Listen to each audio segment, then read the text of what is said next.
Trg dela se nenehno spreminja. Kako slediti trendom in biti bolj zaposljiv, nam bo v naslednjih minutah poskušala pojasniti magistrica Rija Srkoč, vodja urada za delo Murska Sobota in Lendava. Lepo pozdravljeni. Pozdravljeni. Pa za začetek ponudiva nekaj podatkov, kakšen je trenutno trg dela v Pomurju. Velja. Podatki so iz konec marca letošnjega leta in sicer je prijavljenih 2641 brezposelnih oseb, kar je za 10,7% manj kot v istem obdobju lanskega leta. Tudi stopnja brezposelnosti pada, trenutno je 6,3%, povprečje Slovenije je 4,9%. Zdaj, če pogledamo leta nazaj, leto 2014 je bilo v januarju tistega leta na območni službi Murska Sobota 20% brezposelnost. Povprečje v Sloveniji je pa takrat bilo 14% brezposelnosti. To pomeni, da je na naši regiji stopnja brezposelnosti zelo padla in da je naša številka brezposelnih dosti nižja. Zdaj, kaj se skriva v tej številki, ne? Mladi do 24. leta starosti imamo 15%. Mladih od 25 do 29 leta starosti imamo 10%. Malo več imamo starejših od 50 let, to je 34%. Imamo tudi mlade iskalce zaposlitev, ki prvič iščejo zaposlitev, teh je 18%. Imamo tudi osebe, ki imajo status invalidnosti, teh je 21%. In potem še, če pogledamo malo izobrazbo, imamo osebe, ki imajo prvo in drugo raven, 38%. Tako da, kot se ta izobrazba viša, tako je delež brezposelnih manjši, kar je v bistvu logično, ne? V obdobju do konca marca smo imeli 1630 potreb po delavcih. To je 17% več kot v enakem obdobju lanskega leta. Predvsem so bile potrebe na področju predelovalnih dejavnosti, približno okrog 450 prostih delovnih mest. Potem so potrebe v zdravstvu in socialnem varstvu, preko 350 potreb, potrebe v gradbeništvu, preko 200 potreb in potem v trgovini, v kmetijstvu, v gostinstvu, v izobraževanju in tako naprej. Še vedno je težko zapolniti kadre, ker primanjkuje oseb z določenimi znanji. Velike težave so na področju zdravstva in sociale, tudi na področju šolstva, tudi v gostinstvu, v gradbeništvu, prevozništvu, tako da se kar kažejo te vrzeli, ne? Tako da na eni strani brezposelnost pada, povpraševanje po kadru pa narašča. Ali to pomeni, da je gospodarstvo bolj živahno? Verjetno tudi to, da se razvija, kar je dobro, ker se ta trend nekako raste. Je pa tudi potem po drugi strani, če delodajalec ne dobi naših brezposelnih oziroma naših novih zaposlitev na trgu dela, potem se nekako poslužuje tuje delovne sile, ne? Ker nekako mora zagotoviti, da proces nemoteno teče, ne? In vedno je vstopna točka Zavod za zaposlovanje oziroma pisarne za delodajalce. Imamo 4 pisarne, na vsakem uradu za delo 1. In one v bistvu skrbijo za celotno kadrovanje pri posameznih delodajalcih.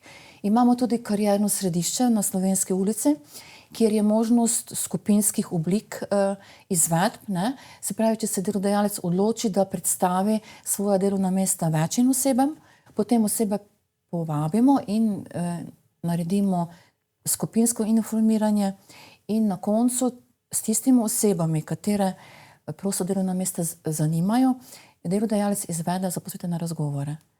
Tega se kar poslužujejo, ker potem v bistvu na enem mestu takoj lahko naredijo več oziroma tudi če dobijo en ožji izbor bodočih, narekovaj rečem, zaposlenih, lahko še enkrat naredijo z njimi razgovore v svojem podjetju, njim razkažejo proizvodnjo in tako naprej. Prejle ste omenili, da pri kadrih primanjkuje znanje. Mislite tu na formalno izobrazbo ali so potrebne tudi katere druge kompetence, ki danes bolj določajo zaposljivost? Zdaj, če ostaneva pri kompetencah, ne, se mi zdi, da so zelo potrebne digitalne kompetence. Splošna računalniška znanja, računalniška pismenost, zdaj že razvoj gre tako dalje, da imamo umetno inteligenco, ki nam pomaga pri delu, ne. Potem so tudi komunikacijske spretnosti oziroma neka volja do učenja, vseživljenjskega učenja, ne. Neka odgovornost do dela, neka samoiniciativnost. To je predvsem tisto, kar delodajalci iščejo. Da dobijo človeka, na katerega se lahko zanesejo. Da svoje delo opravlja odgovorno, v bistvu kot najboljše ve in zna, ne. Zdaj različno je, ne, pri reguliranih poklicih je izobrazba določena. Tudi pri sistemiziranih delovnih mestih je pogojena izobrazba, tudi izkušnje, ne. Drugače je mogoče pri manjših delodajalcih, ki opravljajo storitvene dejavnosti. Tam je tudi včasih niti ni potrebna izobrazba, niti ni potrebna izkušnja, ampak je potrebna samo volja do dela. To je pri gostinskih poklicih najbolj, na primer pri natakarjih, ne. Tako daleč je to prišlo,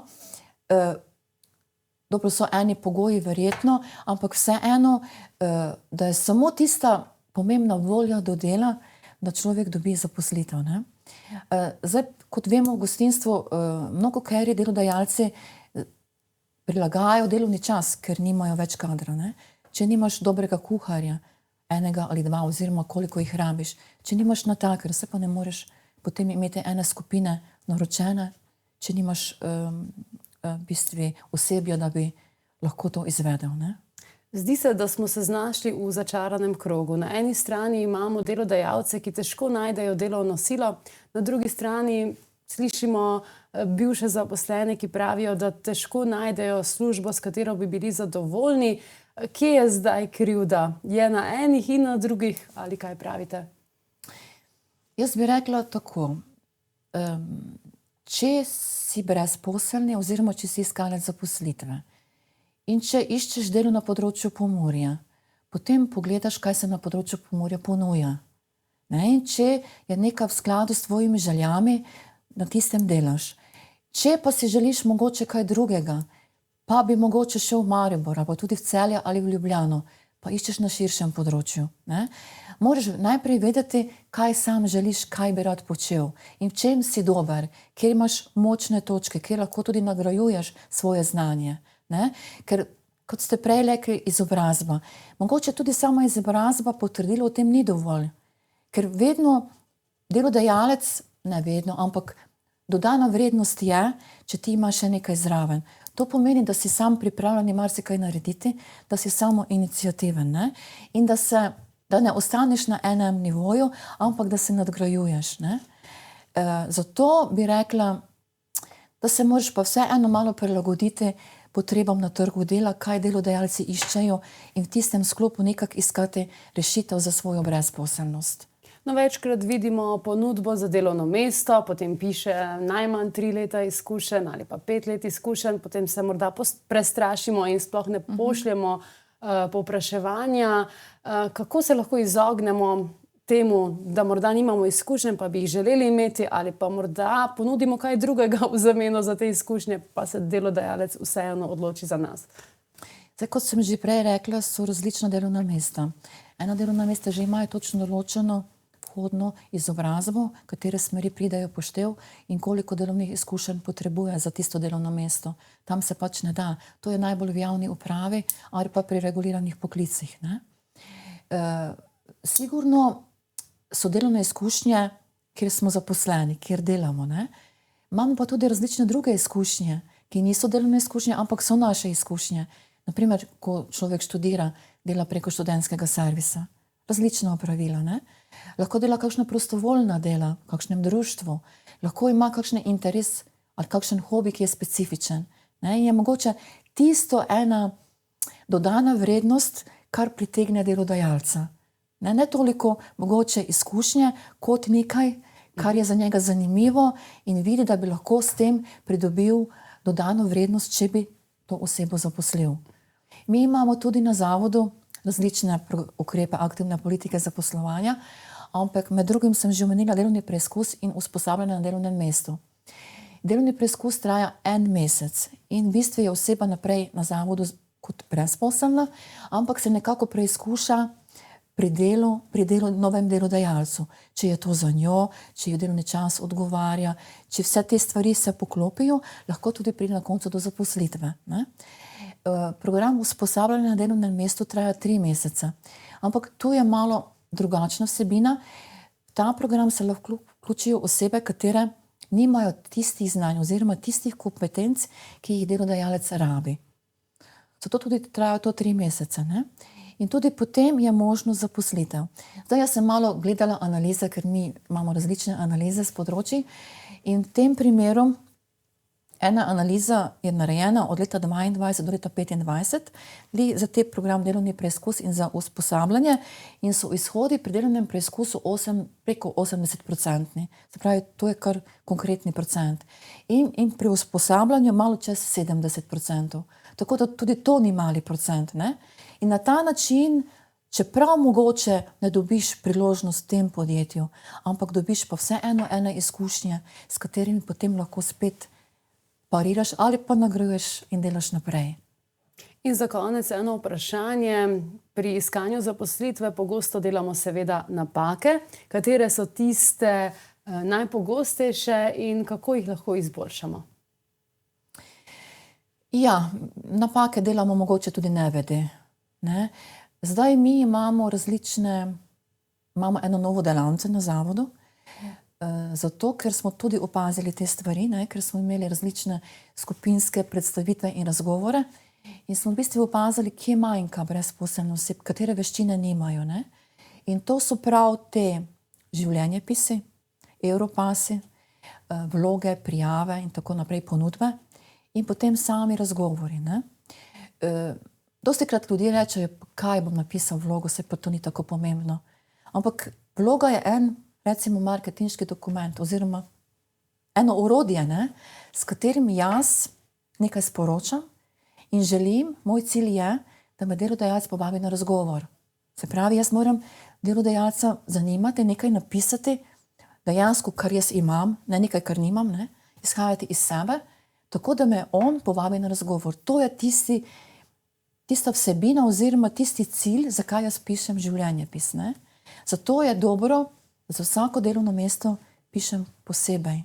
Za vsako delovno mesto posebej primerjam življenjepis, ker imam jaz kot oseba, kot vse osebe, različne izkušnje. Ne? In vedno izhajam iz tega, kar delodajalec rabi. Kakšno delovno mesto je, kakšne kompetence on želi, kakšne izkušnje rabi, kakšno delovno mesto sploh je, timsko je, posamezno, takšno in drugačno. In potem prilagajam tudi vsebino vloge oziroma ponudbe in življenjepisa. Tu prihaja dostikrat do napak, ker pišemo nekaj drugega, kar delodajalca sploh ne zanima. In on, če dobi na primer kakšnih 30 vlog, ne bere cele vloge, ne? On prebere zgoraj prvo tretjino. Se pravi, kar je tam zanimivega, če je kaj takšnega, kar mu pade v oči, bo dal in te bo poklical na razgovor. Ne? Drugo, kar je, se je potrebno na razgovor zelo dobro pripraviti. Tam je časa mogoče 5-10 minut, zato bi rekla, da je dobro, da vsak najprej pozna sam sebe. Vse, kar ima, kakšne izkušnje, kakšne hobije, vse napiše na eno, ne vem, beležko, kako bi se temu reklo. In potem vedno znova, če kaj naredi zraven, dodaja k temu, zato, ker ne pozabi, ne? Ker se nam zgodi, da potem določene stvari, ki so zelo pomembne pri delodajalci, mi pozabimo povedati, ali napisati, ali povedati. In potem, ko 10 minut mine, ni več povratne poti. Ne? Tam sem se predstavil, sem povedal, nimam druge možnosti. Mogoče včasih je, ko je še drugi krog razgovora. Ne? Tu opažamo, da je kar manjko. Tudi mi bi verjetno, če bi zdaj pisali CV ali Europass, imeli težave. Ne bi tako z levo roko napisali, ampak bi. Zato pa pravimo, da je tudi iskanje zaposlitve delo. Ker ti pišeš, se ukvarjaš, iščeš, gledaš, preverjaš. Delodajalci zelo jim je v redu, oziroma če brezposelni oziroma nekdo, ki pride na razgovor, nekaj ve o njih. To pomeni, da se je vse posebej potrudil, da je pogledal, da je raziskoval. Oni namerno ne dajejo potrebe javno, ampak jo objavijo na svojih spletnih straneh. Zakaj? Ker nekdo išče, ne išče samo na spletnih straneh, kje so objave, ampak tudi po posameznih delodajalcih. Ne? Tam imajo prijave oziroma prosta delovna mesta in imajo notri svoja prosta delovna mesta, katera so sedaj aktualna. Ne? Tako da najprej moramo narediti domačo nalogo doma, razmisliti, kje so naše dobre točke, močne točke, kot ste rekli, potem napisati prilagojeno ponudbo oziroma vlogo in narediti seveda domačo nalogo, se pozanimati o delodajalcu, najti še kakšne dodatne informacije, da vidijo, da smo se res angažirali. Najlepša hvala za ta res izčrpna pojasnila, za dobre nasvete in vse dobro na vaši poti. Hvala lepa. Spoštovani gledalci, najlepša hvala za vašo pozornost in lep pozdrav do prihodnjič.